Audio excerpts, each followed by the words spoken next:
Muito bem, estamos aqui com o Rodrigo Fadel, mas que todo mundo chama de Fadel, né? Já incorporou essa pronúncia ao seu nome, né, Rodrigo? Já está incorporado. Bem-vindo, Rodrigo. Eu que agradeço o convite, Fernando. Obrigado. Rodrigo é fisioterapeuta, especializado no tratamento esportivo, trabalhou no Cruzeiro também muito tempo e agora a gente vai falar sobre o beach tênis e as lesões que esse esporte tropical, maravilhoso, gostoso, né, que integra as pessoas, acaba causando.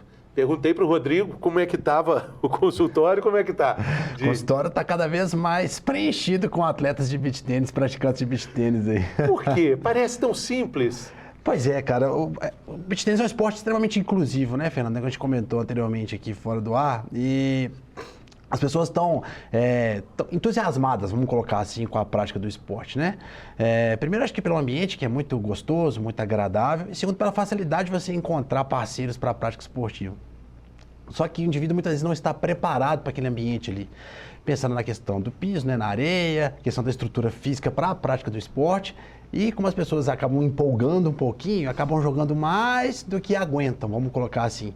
A demanda começa a ficar muito grande, jogando muitas vezes ao longo da semana e do dia. E aí as lesões acabam acontecendo. Quais são as lesões mais frequentes? Bom, em geral, as lesões do membro superior, até porque, né, tem relação direta com a prática do esporte, são as que mais são acometidas. Ombro é o campeão disparado, é o que a gente mais encontra na nossa prática profissional. Tem um tipo de bursite? As bursites, as tendinopatias, né, as vulgas tendinites. Pode acontecer em alguns momentos do indivíduo gerar alguma sobrecarga que pode gerar um desgaste articular ali também, né? Questão de uma predisposição que ele já tem e pela demanda que ele dá do esporte ele acaba machucando. As epicondilalgias de cotovelo, né? As tendinites. O cotovelo de tenista? Isso, o famoso cotovelo de tenista. E as lesões de punho e mão, também que são muito comuns. Será que vai ter uma subdivisão aí, além do cotovelo de tenista, o cotovelo de beach tenista? Provavelmente, e pelo que está acontecendo, a tendência, acho que a classificação vai ser essa. Porque a raquete do beach tênis, claro que existem muitas modernas, mas essas mais comuns, elas podem ser mais pesadas que a raquete do tênis, né? Perfeito. Em média, na verdade, sim, o esporte, ele vem evoluindo, né?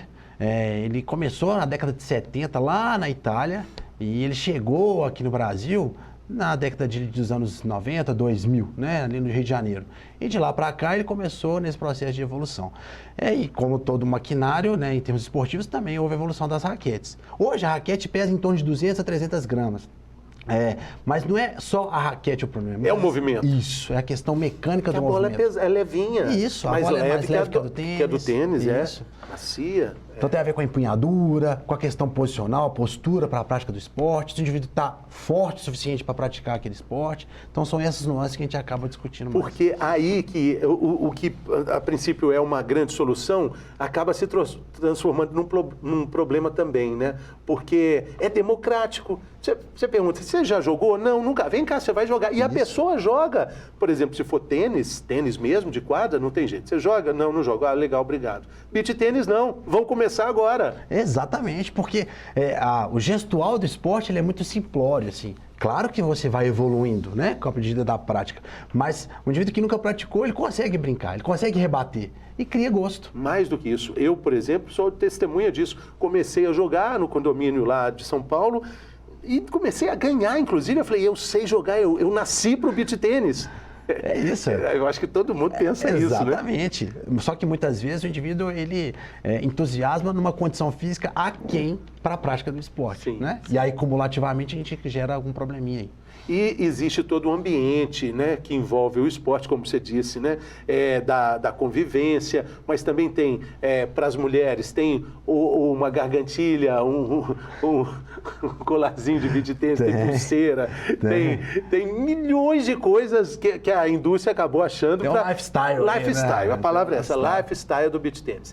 E aí, essa é a primeira etapa. A segunda, por causa dos pulos, por causa das articulações, acaba o chão irregular, força o tornozelo. Isso. Primeiro que é uma atividade que envolve impacto, né? Então, como todo impacto, você tem absorção de energia ali. Se o indivíduo não está preparado, como você disse, tornozelos, joelhos, quadris e coluna acabam sofrendo um pouquinho. E a gente está falando de uma superfície totalmente instável, que é a areia. Então o indivíduo está focado na bolinha, de olho no que está fazendo, sem prestar atenção na questão da pisada, da forma como ele está se deslocando na quadra. É a hora que muitas vezes acontece o problema, né? As entorses de tornozelo, de joelho, enfim. Sim.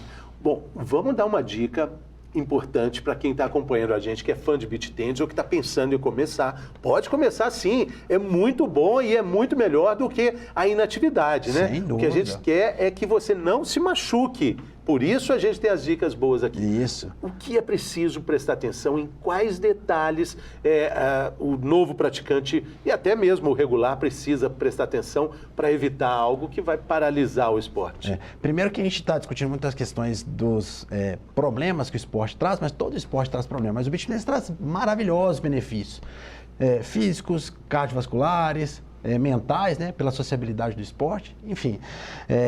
Acho que as dicas principais que eu posso dar é, primeiro, o indivíduo começar de maneira mais paulatina, né? Praticar o esporte de uma maneira um pouco mais tranquila.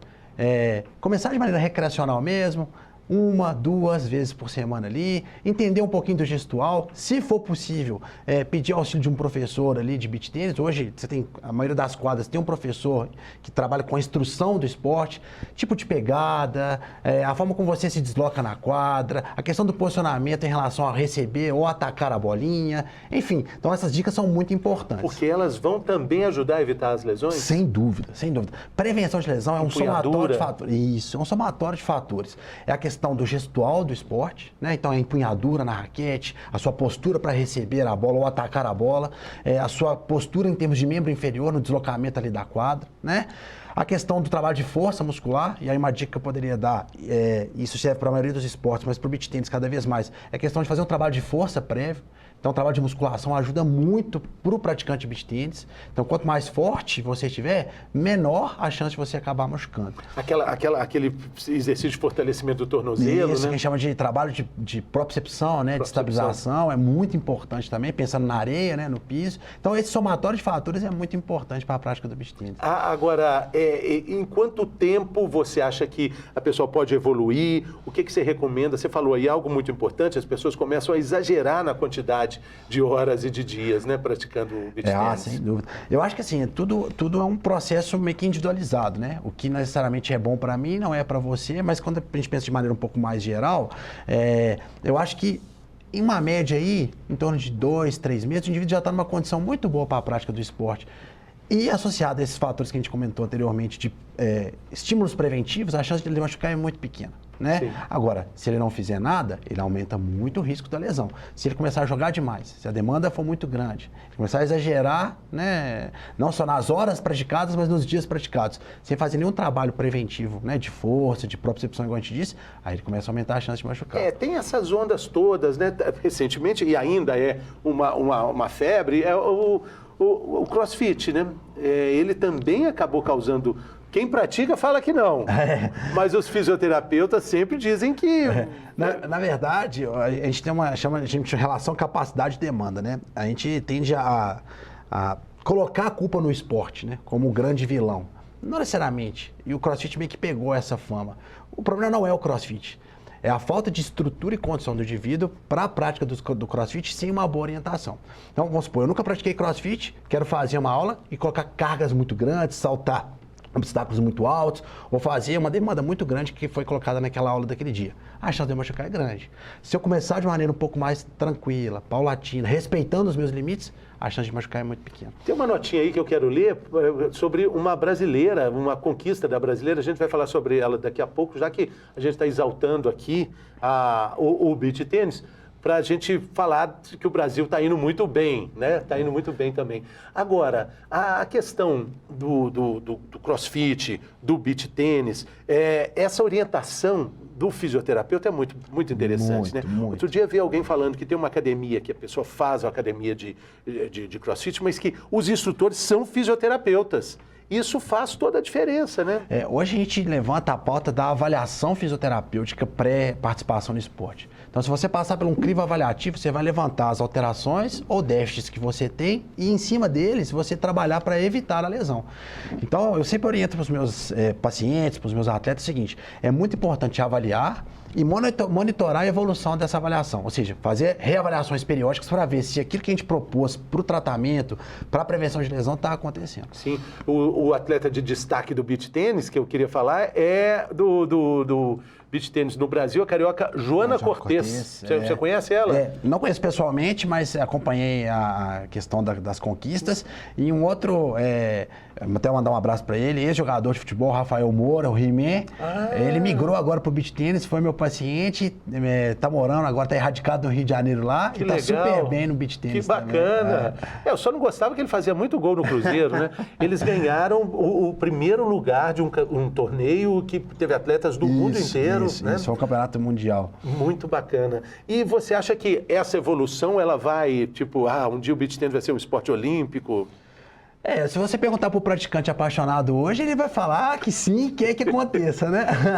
Eu acho que o beach tênis tem um potencial absurdo justamente pela democracia que ele se propõe. E é um esporte muito prazeroso, o ambiente é muito gostoso, né? Então, quem pratica acaba apaixonando. Ele, embora exija areia, né? Exija, né? A beach que nós não temos aqui em Minas e nem em cidades como São Paulo, mas ele não é tão caro, né? Não, pelo contrário, isso é um mito, tá? Que é um esporte caro. Hoje, como eu falei, você tem acessibilidade a boas raquetes com preço mais acessível.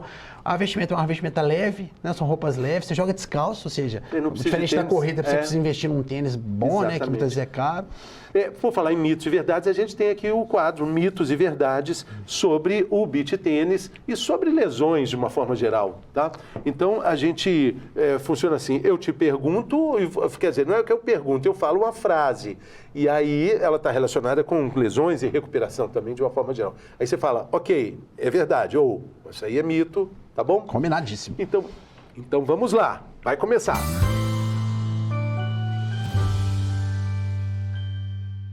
Mitos e verdades com o professor Fadel. É Fadel, mas as pessoas falam Fadel. Professor Fadel é orgulhosamente um filho de Itaúna que viveu em Contagem, mas é Belo Horizontino, né? É um misto das três. Isso, três cidades maravilhosas. Então, Mitos e Verdades é com ele, é sobre fisioterapia. Vamos falar, a primeira frase é essa. Toda dor precisa de cirurgia. É mito ou é verdade? Mito grande, muito pelo contrário. Dor é um sinal de que algo não está funcionando bem. Você tentar entender as causas dessa dor. Muitas vezes pode ser mais simples do que a gente imagina ou, dependendo do processo, mais grave. Mas não necessariamente tem relação direta. Dor, cirurgia. Isso é mito. Agora, algumas dores vão caminhar para a cirurgia. Sem dúvida. Aí precisa passar por um crivo avaliativo, né? Para a gente entender. As dores não tratadas, né? Perfeito. Então, principalmente dores crônicas que o indivíduo, né, acarreta ao longo do tempo, pode ser um indicativo de uma possível intervenção cirúrgica, mas mesmo assim precisa de uma avaliação profissional. Muito bem. A dor no joelho é sempre um problema do joelho? É mito ou é verdade? Mito. O joelho, ele é uma articulação que acaba sendo muito influenciada por outras articulações também. Tornozelo e pé, quadril. Então, muitas vezes o indivíduo tem uma dor no joelho, mas que a causa, a origem é uma alteração da função, que a gente chama de mecânica, dessas outras estruturas. E ele acaba recebendo essa carga errônea e reclamando. Não estou eximindo a culpa dele. Ele pode ter, sim, a sua parcela de culpa. Mas, na maioria das vezes, a gente tem que investigar também outros pontos. E o corpo vai equilibrando ali, né? Isso. Tira daqui, joga para lá. Compensando, né? Que a gente fala, né? Cria as compensações ali. E aí, uma articulação pode sofrer em detrimento dessas compensações.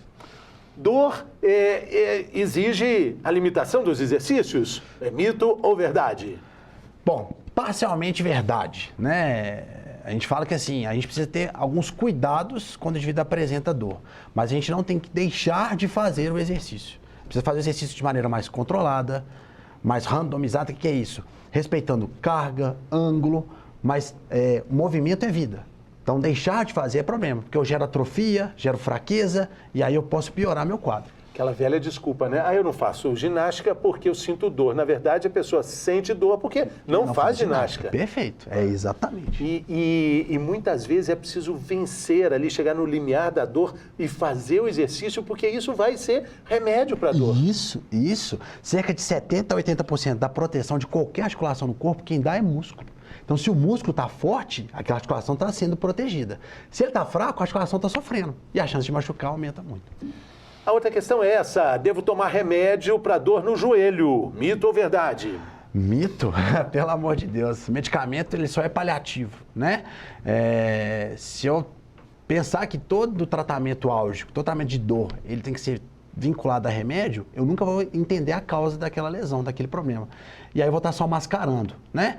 É claro que a medicação, em quadros muito agudos, quando a gente está com muita dor, ele é um parceiro ali na associação do alívio dos sintomas. Mas ele não pode ser o tratamento. Ele não pode ser a resolutividade do problema. E é preciso também, a gente precisa encontrar esse limiar da dor, né? Claro. Os atletas de alto rendimento, eles vivem permanentemente com dor, 100% né? com dor, né? A gente brinca que atleta de alto rendimento e saúde não caminham juntos, né? Porque o tempo todo eles estão sendo, né? Eu estava conversando com a Virna, que foi aquela grande campeã do vôlei, e ela contando que durante o tempo todo que ela jogou vôlei, ela não lembra de um dia que ela não tinha dor. Ela tinha 15 anos de vôlei, 15 anos de dor diária.